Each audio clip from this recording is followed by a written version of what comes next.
Shut up and refill more popcorn. Shut up and refill more popcorn. Waka waka guys, welcome back to another episode of Shut Up and Refill My Popcorn. It's your boy Nicho back at it again for another extra butter feed show preview. Promise you guys this is the last one. Then I'm going to get back into the gimmick of worst franchise sequels. So this one is a BiZaRRo Shut Up and Refill My Popcorn. I call it SURmP. BiZaRRo SURmP because if you're a DC comic fan, you know in BiZaRRo world, it's the complete opposite of the regular world. So you got BiZaRRo Superman, who is the complete opposite of Superman. So what's the complete opposite of the worst franchise sequel? It's probably the best franchise installment. Well, in this case, I usually go with the ones that I like the best. And last year I did National Lampoons Vacation 2, Cousin Eddie's Paradise, something like that. It was probably one of very few direct-to-DVD or TV movie sequels that I've ever done. But it was Christmas time, and what better way to get into the worst installment. So this BiZaRRo version is going to be 1989's National Lampoons Christmas Vacation with, so the cast, and like I said, we got Chevy Chase, Beverly D'Angelo, Randy Quaid, who plays Cousin Eddie. Then we have John Galecki from The Big Bang Theory and Roseanne, who he plays Russell. Juliette Lewis, I couldn't think of her name. Juliette Lewis plays Audrey. And then we get, I want to say this was before, of course it was before Seinfeld, but I don't know if the movie came out before Seinfeld season 1. But Julie Louis-Dreyfus is in this film. She plays a neighbor. And then we get Doris Roberts as Clark Griswold's mother-in-law. Who's the woman who plays his mother? Diane Ladd plays his mother.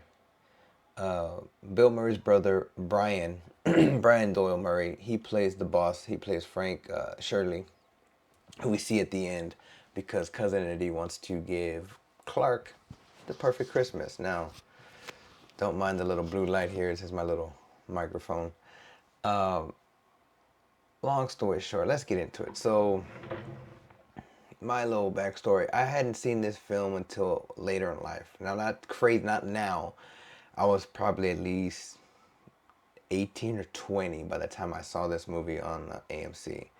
I remember growing up as a kid, seeing all the National Lampoons Vacation movies on the VHS video store displays and whatnot, and that iconic him lit up like a Christmas tree, which plays into the following movie, The Vegas Vacation, that little, yeah, that's the one thing that really pops into my mind is that movie cover. Like I said, I didn't actually see this movie till I was like 18 or 20, and oh my God, it's been a staple. No bullshit, it's been a staple in the list of Christmas movies I watch this time of year. I mean, you got Scrooge, this one, of course, A Christmas Story, and then all the claymation shit. Let's go and get into that. What the fuck is wrong with you? You want to be a dentist? Really, bro? You the only elf on Santa's payroll that looks that different than everybody else. You sure you're not, buddy? Anyways, back to this Christmas Vacation. Start the movie off with this, I want to call it a long title sequence, but it was pretty lengthy. But it's catchy, you know, the guy playing that song in my head. The Griswolds are on their way in the middle of nowhere to get a Christmas tree.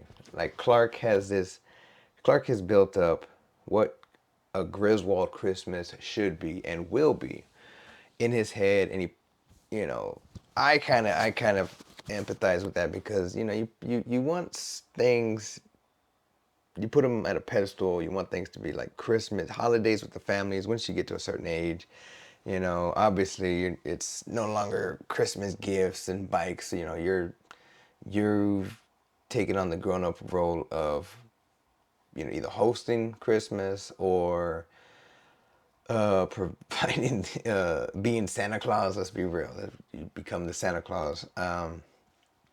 But for Clark, he wants the perfect Christmas. So to have the perfect Christmas, you gotta have the perfect tree. They go out, get this humongous tree. I don't know how he pulls it out of the ground, but the next thing we see, because he forgets us all, is the tree on top of the little Winnebago vehicle, family vehicle, driving down the highway with the fucking root stick still intact. And excuse me. Then we see that his boss is played by Brian Doyle Murray, is just a typical boss. Oh, I don't know. Bill, what's your name? Bill, Clark, Mark, whatever. I need you to do this, blah, blah, blah. And yeah, whatever. And then Clark, the stupid employee. Oh, thanks for the Christmas card. Yeah, thanks. Yeah. And he has no clue what the fuck he's talking about. He's like, oh, okay, yeah, sure. And we see this throughout the film, just how the boss really doesn't care that too much about his employees. And we find out later, motherfucker was giving away Jelly of the Month clubs or whatever the fuck it was. The in-laws are coming to town. The parents are coming to town. Everybody's coming to Clark's house. So you ain't got so much room. You're gonna have to shack up with. You're gonna give your grandparents a room, and you're supposed to share with your. And I'm talking as the kids. The kid. I'm jumping all over the place. Sorry. Yeah. So the in-laws come into town, and they are obviously have disagreements. So it's gonna be one of those hectic days. The daughter, Audrey, and Russell have to bunk up, and one of the grandparents is sleeping in his room, and I guess there's a guest room. If you've ever had family over and everybody is, oh, we gotta do this, we gotta do that, it gets hectic. And this movie capitalizes on the typical crap, what it's a Christmas holiday is like. Families over, everybody's doing this, it's hectic, almost like the beginning of Home Alone, Halloween. And he somehow gets locked up in the attic. Before that, he's working on putting up the lights. So he's putting fucking lights all over the fucking place. Power doesn't work. Something's wrong, something's off. But like I remember, he's trying to show everybody, this is our Christmas. This is Clark. This is a Griswold family Christmas, and everything's gonna be perfect. Well, it's not. Like I said, the lights don't work, and I had gotten confused. I had believed that the whole lighting of the lights and everything happened on the first night, but it didn't. Rewatching it back, I realized he kind of gave up that first night, and then everybody goes to sleep on him, and the next day they go out shopping, and he accidentally gets locked in the attic when he goes to hide presents and stuff. There he gets a little nostalgic, finding old family reels, film reels, and home videos. Remember, this is '89, so home videos back in the day were on actual like little reel tapes, and there was the country. It wasn't like, oh, we put on the VHS tape, and it wasn't our version of home videos. And by our, I mean my generation. It's the older generation. So now he's locked in there, and he's feeling nostalgic. And then they come back home, and he's literally I don't know why he's sitting on the ladder or the attic opening, but he's sitting there, and his wife Elaine opens the door, and I guess we don't see it, but we just see him fall through. That following night, he gives the lights one more chance. Let's just figure this out. Everything's ready to go. Turns it on, nothing happens. He goes out back, does something. I believe he turns the switch on in the garage. The power turns on, bright as fuck. The neighbors are falling on each other all over the fucking place. Let me make sure it's straightened out. Yeah, see the blue? Hey. Turns off because he's turning on the light in the garage. So if he's not in the garage, why leave the light on? Turns it off. Everything cuts off. Him and his wife swap places. She turns the light on. He thinks he unplugged something and plugged something back, whatever. He thought that worked. The lights up again. Everybody's like, oh my God, what happened? And then she turns the light off in the garage, walks out, realizes, you know what? This power's at switch. She goes and turns it on.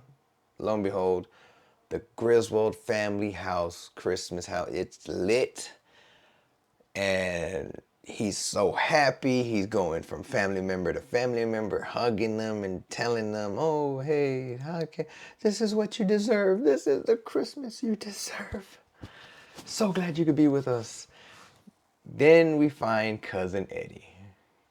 You remember Cousin Eddie, Randy Quaid's character from the first Vacation movie down to the last Christmas Vacation movie.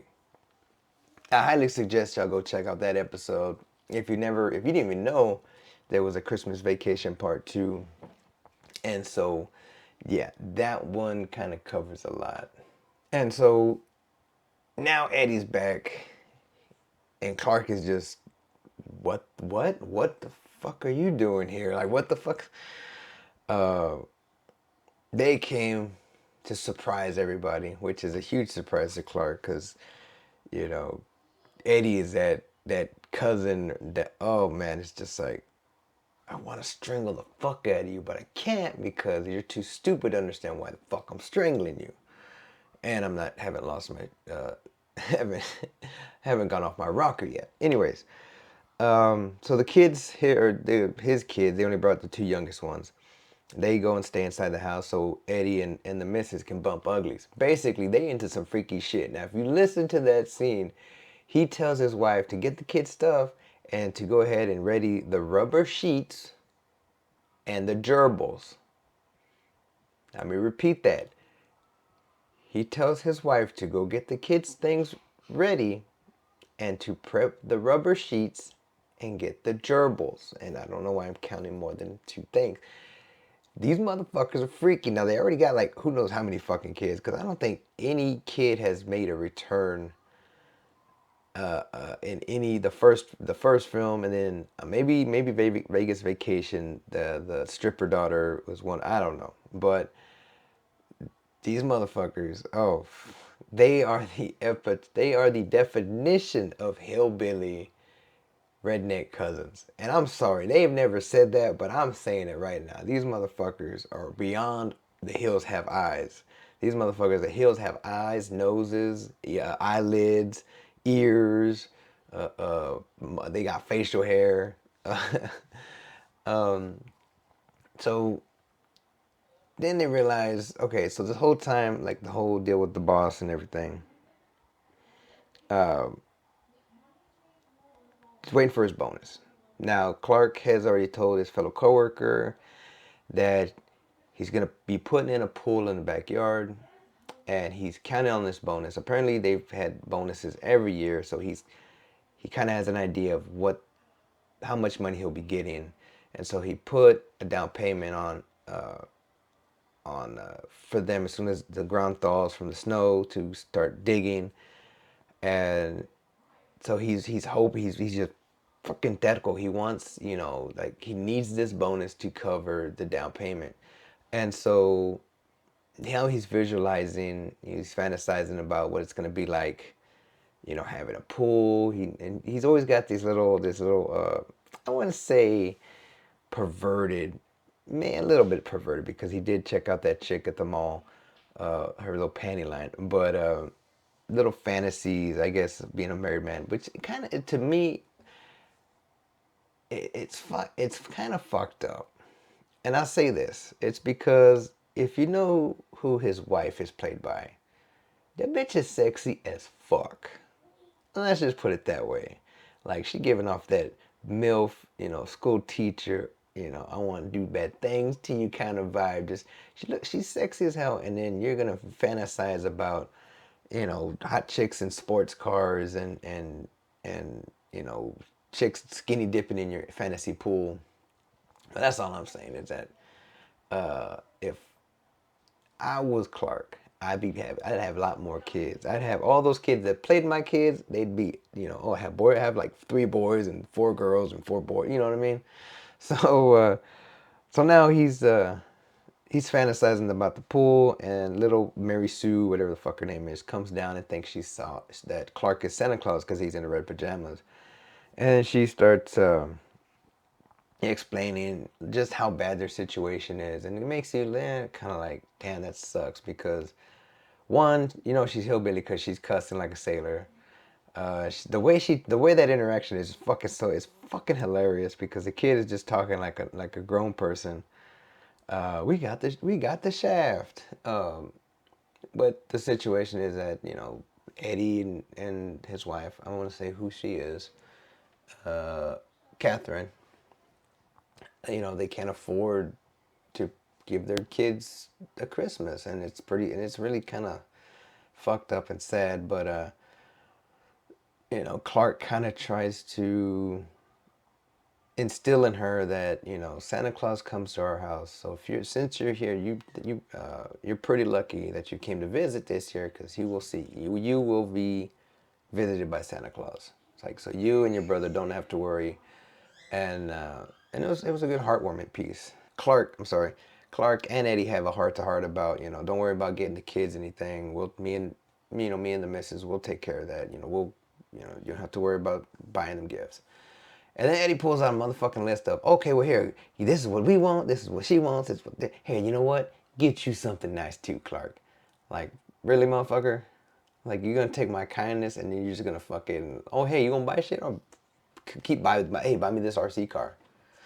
Not to say Eddie's a freeloader, but I mean, come on, let's be real. Now is the time that it's Christmas Eve, they're having their dinner. Catherine prepared the turkey or the chicken. I think it might have been turkey. Then the older gentleman, Lewis and Aunt Bethany, played by Mae Questel and William Hickney. So they come to town. There's this one bald with a hairpiece, and the woman is batshit crazy. She wraps her cat and the Jello mold for Christmas. Then we have that scene at the table. It's so fucking hilarious because it's her 80th Christmas, and so they say, you do grace. And she recites the fucking, what is that? The Pledge of Allegiance. And dumbass cousin Eddie stands up and puts his hand across. The funniest fucking scene is got to be that whole last act of just that shit, everything coming to a head. We all know Clark Griswold, when shit starts freaking out, it fucking comes in droves. The tree burns up. The cat that was in the box, chases us or gets killed, gets electrocuted under the fucking the seat next to the tree. The incident with the bonus where the messenger brings the letter, which isn't a check, it's basically a fucking Jelly of the Month Club certificate or deal. He loses his shit. He says some things that really is out of anger and out of frustration, and cousin Eddie thinks, hey, you want your boss for Christmas? I'm gonna get you your boss. And I know cousin Eddie doesn't talk like that, but let's be real. Come on. Damn well cousin Eddie be like, get her done, let's go get your boss, I'm gonna get your boss, let's go. They hear us. Okay, so the tree's burned up, so Clark decides to cut a tree from the yard. Which, if you have a tree in the yard, why don't you just use that one to begin with? But and this whole thing with the neighbors, every 5 minutes they're fucking with the neighbors, or the windows get busted. The neighbors finally have, and this happens a little bit later, but because they get the tree, they put it in the house, decorate it, not realizing that the animals could be living in that motherfucker. This is when the squirrel jumps out and they're chasing around, the dog's chasing it around. And did I mention the dog? Cousin Eddie brought a dog. Okay, there we go. The dog's chasing the fucking squirrel around. The neighbors have had enough of the bullshit, and she tells her husband, if you don't go over there and punch him in his face, you're not a fucking man. Basically, like, we're modern people. We're the modern family. We're the modern couple of the '90s that's coming up. He doesn't want to. She goes over there. Before she even knocks on the door, Clark opens the door because the dog is chasing a squirrel out the fucking house. Attacks Julie Louise Dreyfus. Went to Margot. She played Margot, and closes the door. Oh shit! Merry Christmas. She goes home and knocks the fuck out of her husband. Clark's dad, it just comes up and has a heart to heart with him, like what's going on, son? Like, why are you losing your shit? Like, are you not realizing, the meaning of Christmas is being around your family, people you love? I mean, yeah, I did have to drink a lot of whiskey to get through the Christmases when you were younger, but that's just the way it goes. You got deal with it the way you can without flipping the fuck out. He realizes that, and then he's reciting the night before Christmas around the Christmas tree in the living room to everybody. While this is going on, he notices cousin Eddie bringing his boss, kidnapped, wrapped in with a bow, up the driveway, up the sidewalk and everything. And it's just a huge, like, what the fuck are you doing, Eddie? And the boss realizing, like, oh shit, you caught me. I was trying not to do the shady shit that I wanted to do this year to save some money, and you called me on my bullshit. Which, if this really happened in real life, let's be real, everybody would have been arrested. There would have been no fucking happy ending. But it's being a Christmas movie, it being a movie in general, it's got to have that, you know what? You were right. I was in the wrong. I shouldn't have done that to my employees. Huge misunderstanding. After the cops show up and the wife kind of like, they check him on his shit. And then everybody, the kids, they see a shooting star. Everything's cleared up. The kids see a shooting star. And everybody goes outside to just bask in the beauty of the sewer plant that they just exploded with a cigarette, because cousin Eddie dumped his toilet, his RV toilet, in the sewer, straight into the fucking sewer, to the water drain. It looks like the water drain pipe. Like, it's not even the sewer. I don't know, but it was that classic scene of cousin Eddie waving into the window like, "Hey, shitter's full." So, the end. That was it. Like I said, this movie has been a part of I would say playlist, I'd best, but the Christmas time movies. One movie that I want to see that I haven't seen since I was a kid is Ernest Saves Christmas, and I was thinking of doing, with this being the last preview show of Shut Up and Refill, of Extra Butter, excuse me. So, I mean, there's really no point in doing another popcorn tin. If you don't know what a popcorn tin, that's a movie that I grew up or just enjoyed, that's not part of a franchise or anything like that. So, I mean, long story short, this fucking movie is so fucking funny. I'm sure they're gonna have it playing on TV channels this whole month, if not 24 hours on Christmas Day or Christmas Eve. I think some channels are trying to get on that whole, the Christmas stories, the 24 hours on TNT or TBS or whatever. That movie just came out with a sequel that I think it was on HBO Max. I said Disney Plus when I did the Trailer Haters, but it's on HBO Max, and I have been hearing some cool things, nostalgic wise and whatnot. But it's an awesome little thing to see. And that's about it, guys. I mean, like I said, this is the last preview, Extra Butter preview show. And instead of waiting 2 weeks, because the episode 84 just dropped yesterday, I'm going to drop this next Friday and maybe skip a week, or just maybe just say, fuck it, come out with 2 more episodes for the end of this month. And I'm trying to get to 100. That's the thing. I'm trying to get to episode 100. I'm trying to get that episode to coincide with the anniversary of the podcast. Started this podcast in March of 2019, and I am coming up on 4 years. 4 years, y'all. And it's been fun. It's a lot of fun doing this. I don't get paid. I gotta still figure out how to get paid from Anchor, but it's a creative outlet for me. I have a lot of fun doing it. You know, I have a lot of fun talking to people.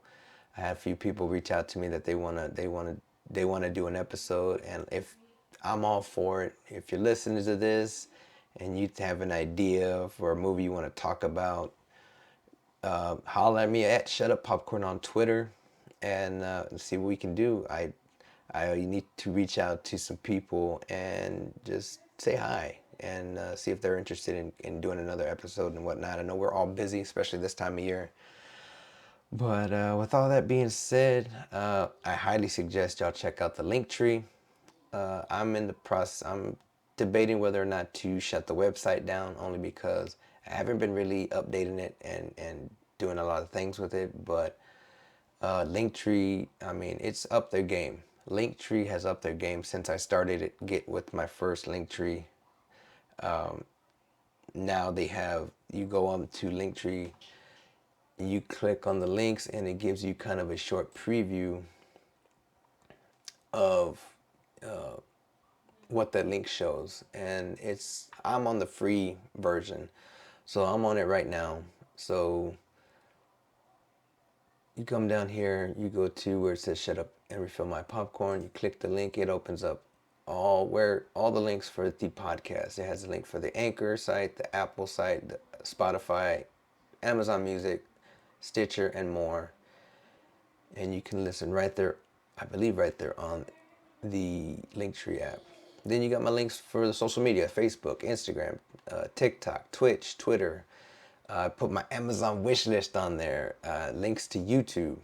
And the YouTube, I'm putting out some more popcorn bites on there and everything, but I don't know if I want to put out the video version, because as you're listening to this on whatever podcast platform, if you go to Spotify, they have a cool video. It's like whatever file. If I use Anchor, and then when I upload it through Anchor, as a video file, it shows it on Spotify. So you can listen to the audio on Spotify, Apple, and everywhere else, but Spotify also has video. So, hi, I'm waving to the camera. How you doing? So that's a pretty cool feature. It's kind of hard to explain it outside of Anchor, because I know a lot of people don't use Anchor. But you should, if you want to get into the podcasting game, if you have an idea.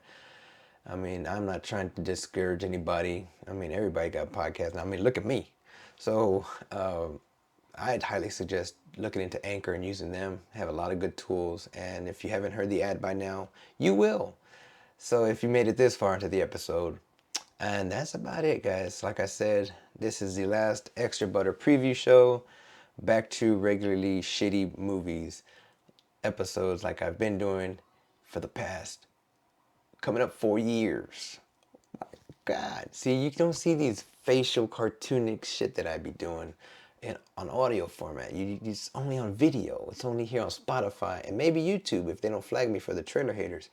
But that being said, that's going to be the episode, guys. I want to thank you so much for checking it out. Thank you for listening and downloading. And remember, if you ain't laughing, you ain't living. Take care of the people you love. Spoonie love from up above. I can't get that shit right. Spoonie love from up above saying peace, nanu nanu.